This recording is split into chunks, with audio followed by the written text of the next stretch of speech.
Hello and welcome to another special edition, Longmire Posse edition of the Wolf's Den interview segment. We have a very, very special guest today, me and Pamela here. Ladies and gentlemen, Mr. Bailey Chase. Hello. Hey, Bailey. Thanks so much for joining us today. My pleasure. Thanks for having me. It's exciting to talk to you. And the first thing I want to tackle, because you just were awarded the best and biggest and most amazing role of your lifetime, fatherhood. That's a good one. Yep, all true. It'll be 6 weeks tomorrow. We have her first doctor's appointment coming up this afternoon, and it's been a pretty amazing ride thus far. It just keeps getting better and better. Oh, I bet. And I wondered, is it a surprise? Is this how you expected fatherhood to feel, or is it much more than you could have envisioned? I am a little surprised. I mean, you hear all the cliches throughout life, really, and most of them are not true. But right. This one was spot on. Like, get your sleep. You're going to be tired. Is she a good sleeper at night? She was a great sleeper, and then actually right around 1 month, just in the last week or so, she's just been eating more. We think she's growing more, which is good. Yeah, which is all good, healthy, normal stuff. But she's just not sleeping as long, and Amy's breastfeeding, so she's just up all night and demanding food. I do what I can, but I don't have all the tools. No, gee. That's one thing fatherhood did not supply you with. No, there'd be a lot less babies in the world if it were up to us men. I think you're right there, Bailey. Yeah. But you also were really a doting aunt or uncle to your niece and nephew. So did that prepare you a little bit for this? It did a little bit. It definitely fanned the flames in terms of okay, it's my time. I'm ready. If my brother can do it, I can do it. And, you just love them so much. I mean, they're not here yet, and then they're here, and then you love them, and they cry, and it doesn't bother you, and yep, and all the rest. Yeah, and everything else. Well, what an amazing year you've had. As I look at your IMDb, it is just chock full of projects that you've got in the works right now. And I know we just talked recently online a lot about your new role in Kill for Me. Mm-hmm. And I don't know much about that. Tell me a little bit about Kill for Me and what's the storyline. Yeah, and what's your role? What's your role in it? Yeah.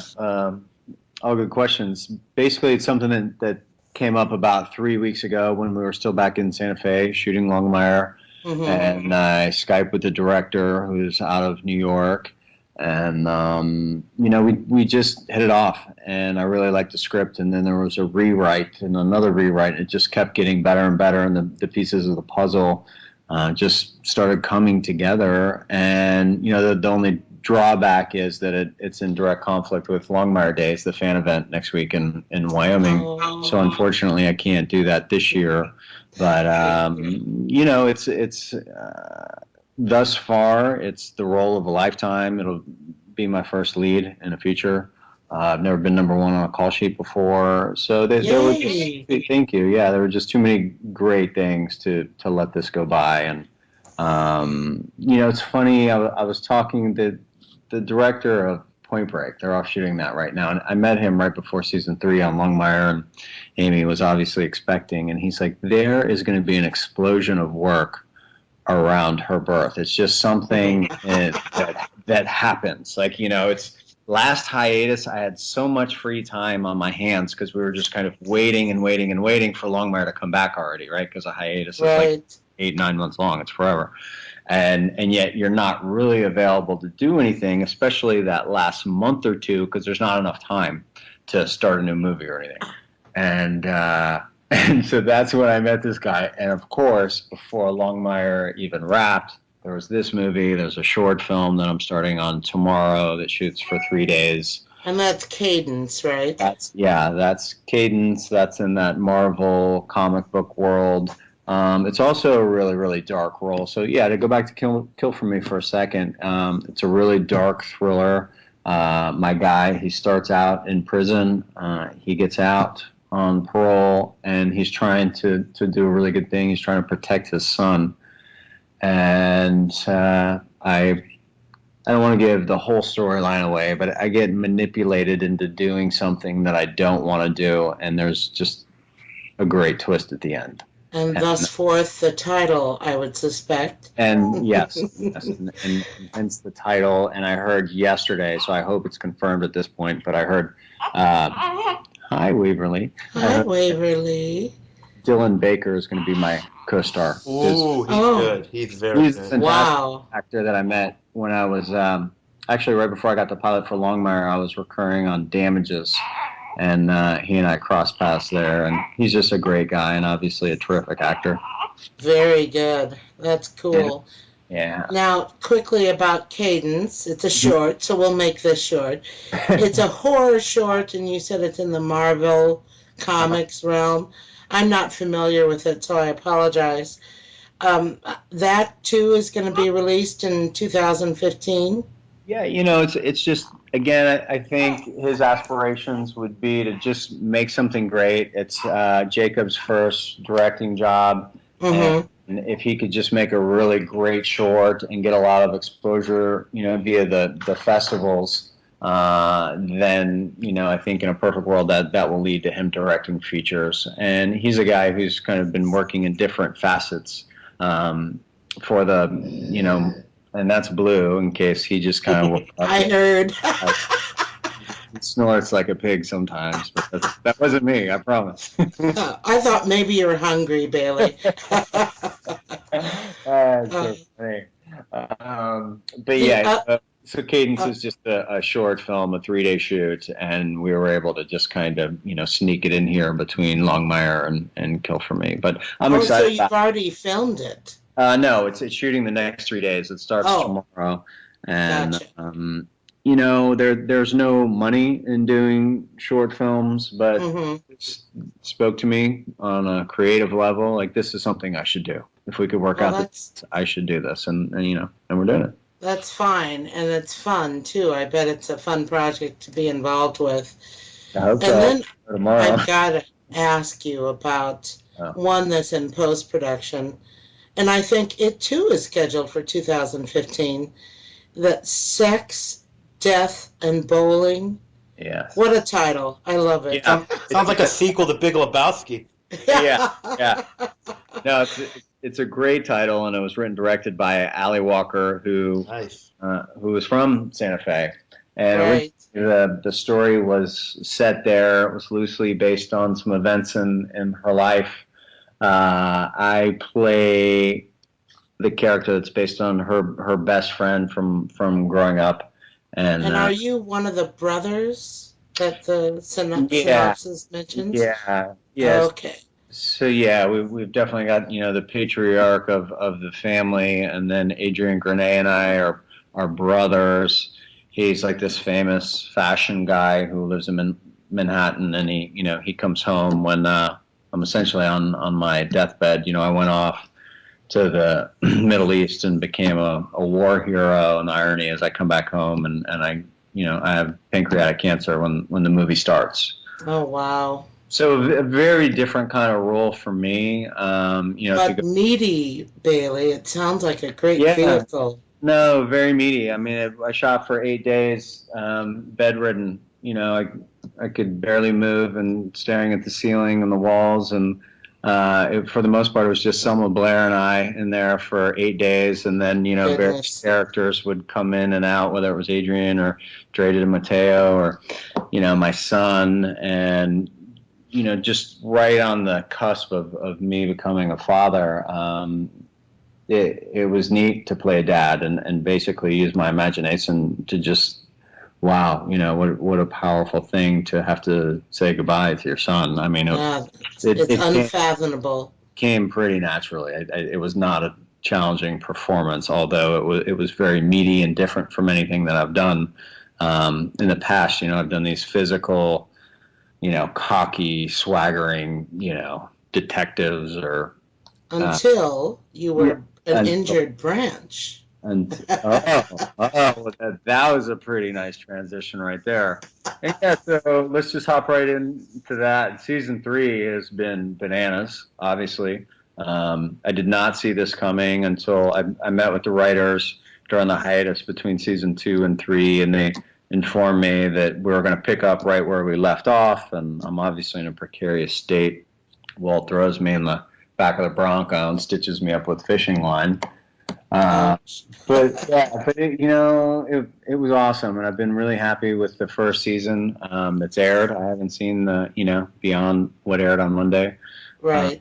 But I can't wait to see the last few here and see how it all cuts together. There's always little things, as I'm sure Adam has told you, that our episodes run long and they got to cut stuff. And there was absolutely. There was a great scene in the beginning of the last episode that got cut with Roberts and A. Martinez and Graham Greene. And I know. We were going to talk to you on my about list. That. Yeah. That's on my list of questions I was going to ask you. It ended up being a 3-second flashback of Walt kind of talking us through what actually happened in that scene. And so that was heartbreaking because I didn't realize it didn't make it in until it aired. But well, the promo had it in. Did it? Oh, of course. And it was brilliant, and we were all collectively as a posse breathing in anticipation to see this scene. Yeah. And I don't know if you follow the Posse page much, but there were a lot of disappointing comments about, wait a minute, that was in the promo and they only showed it as a flashback with no verbiage. Yeah. So that was unfortunate. And I figured sacrifice to the editing gods, if you will, to have to cut these things down to fit the time slot. Yeah, and I don't mind saying, I'm sure they wouldn't love it, but this is something we've butted heads on for 3 years now. I'm always pressing the envelope and trying to get more and more serialization in the show, which to their credit they have done, but they do tend to sometimes, I think, fall back to the safer thing where they have specific episodes that are a little bit more crime of the week. We joke and we call it CSI Wyoming. Yes. And then you have these other great episodes where nothing really happens. You're just kind of cleaning up the damage from the last episode or two. Like Wanted Man. Exactly. There was no crime of the week in that episode. What a brilliant episode it was. But, we love it as fans, Bailey, because finally, and I'll say it, finally, Branch has some development as a character. And even though you're crossing into the dark side on occasion, it's so great to see the writers giving you such rich material to work with. And you and Lou both, frankly, have had some great material, and it's so much fun as a viewer to see you be able to exercise your craft and do it so well. Thank you. It's been great for Lou and I as well. We both had asides of, giving each other compliments on the work and just what a great season it's been story-wise for the both of us. Indeed.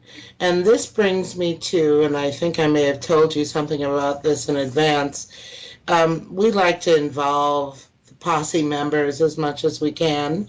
And I have a question for you from Posse member Jill, who is JT2193 on Twitter. She is a dedicated fan, and she asked the question, which I was going to ask you anyway, so I'll let Jill do it, and she says, if you could, what is the one thing you would change about your character? Branch on Longmire. Yes. Obviously. It's a good question. What's the one thing I would change about him? Black hat. Black hat would be good. Salt rifle would be nice. No. Dodge Ram. A big Dodge Ram pickup for you to drive.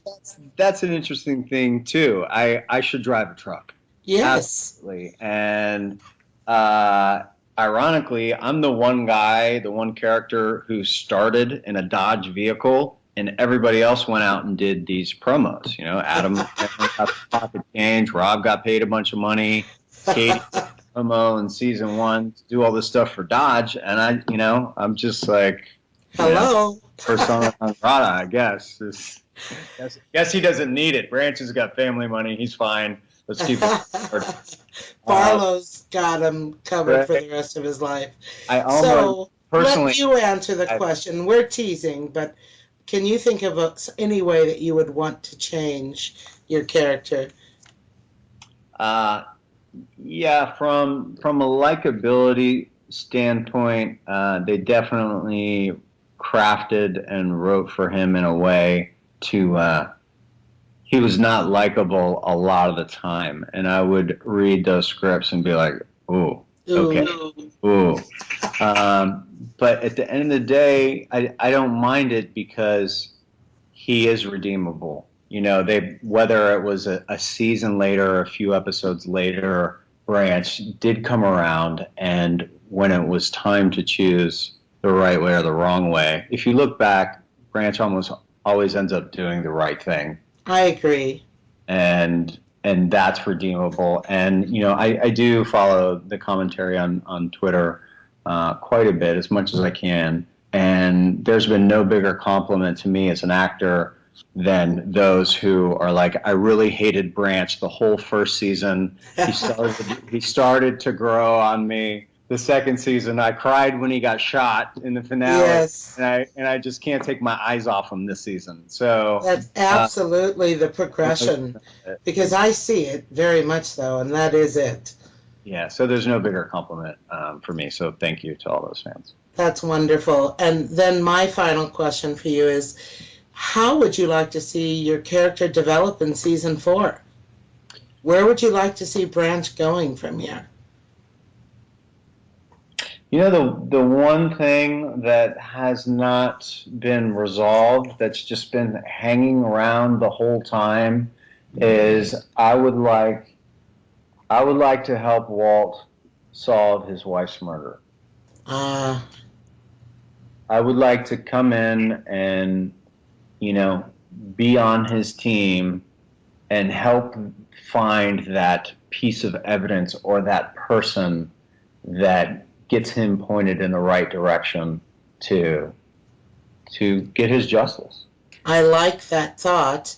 And there's another reason I like that thought, Bailey, because you kind of just gave us all a little gift. Oh.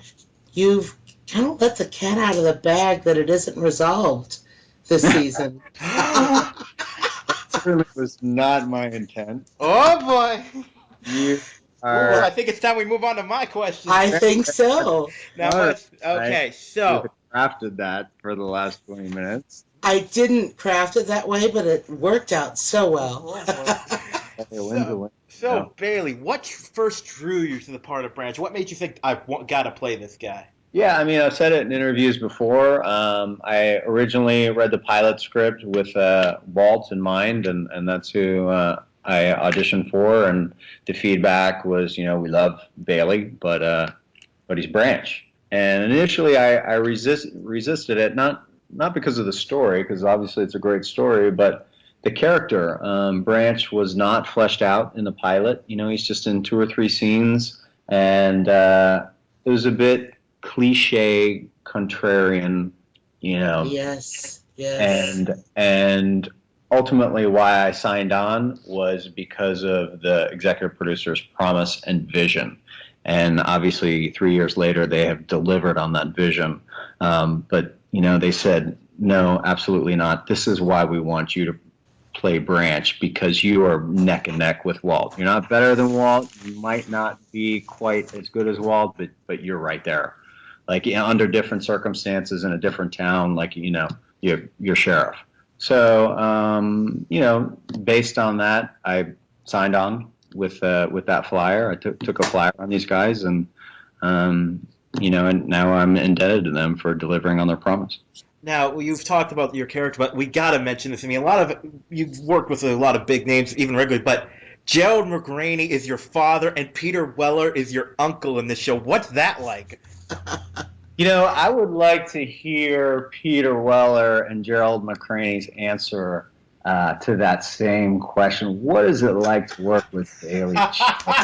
Yes. I mean, how lucky are you guys that you get to work? So it's really funny with Peter. I knew him a little bit before. One of my golfing buddies is Ron Perlman, and Peter and Ron are pals and work together on Sons of Anarchy. And so I knew him a little bit going in, but he is absolutely an actor's director. He sees things as an actor first, and then I think second as a director. So I really enjoyed working with Peter. He brought the best out in me. And McCraney, I mean, he's just such a pro, and he's a tough nut, absolutely, but he does not miss a beat. He's aware of everything that's happening, and lucky me. So we find out that Ferg has feelings for Katie. So who's a better choice, Ferg or Branch for Katie? What do you think? Well, I'm interviewing you, so it's you. But when I interview Adam next time, it'll be him. It all depends on what you want. I think Ferg is a safer choice. But not all girls choose the safe route. Too true. Yeah. So what was this is going off Longmire, but what was it like playing the villain of the week in an episode of White Collar? That was cool. That was something that just kind of came out of the blue. And I knew Matt Bomer from way back when we were both doing soaps in New York, and he's a great guy and a terrific actor. And I immediately just said yes. And, it was a paid trip to New York, and I got to, mix it up with him for a few days and play bad guy. And, it was just a fun one-off. Now, I can guess what your answer to this is going to be, but I got to ask anyway. We saw that Walt and Branch duked it out, but who would win between you and Robert in a real fight? I mean, do I really have to answer that? Really? No, you don't. Let's leave it at that. We know who the king is. I would say Rob's a tough dude, and he has led a very interesting life up until this point, and I have a lot of respect for him. So now, we've touched upon it a little bit, and this is my final question. At his heart, do you think Branch is a good person, a good man at heart? Absolutely. No doubt about it. And okay, how about a little quid pro quo? That will absolutely be answered in the season finale. Ooh. Whoa, you know how to tease, Bailey Chase. Yeah. Well, what's that double snap and whatever that thing they do? Oh, you mean like? Oh no, he didn't. No, he didn't. Oh, that is awesome. Well, Bailey gave us a gift, and now he leaves us with a tease. He giveth and he taketh. Well, as someone who classically plays the bad boy the girls go for, it's not that surprising. Yeah. But thank you, Bailey, so much for coming. We know your schedule's been crazy late with Longmire, with all your projects, and being a new father. So we really appreciate you taking the time to come on with us. Hey, I'm just glad it all worked out, and I look forward to hearing it when you put it up. Sounds great. We'll let you know. All right. Thanks, Bailey. Thank you. Bye-bye. Okay, bye. All right, Posse members, that was a great segment, and Bailey Chase has entered the Posse version of the Wolf's Den, and it's come out all right. So, Pamela, why don't you say your goodbyes, and we'll sign off. Thanks, everyone, for following Longmire Posse on their Facebook page, as well as the Posse Podcast Facebook page, too, now. So thanks for listening, everybody. To give you a little hint, I actually got to talk to Bailey a little bit before the interview, and he was asking me questions about me, which was interesting. But so come on, Posse members, let's ride! If you would like to donate to help pay for this and other Southgate Media Group podcasts, simply go to our website, southgatemediagroup.com, and click on the donate button. It can be as little as $1 or, well, as much as you want. Help keep this fun going by supporting this and our other shows. Thanks again for listening, everyone. You're the best fans in the world.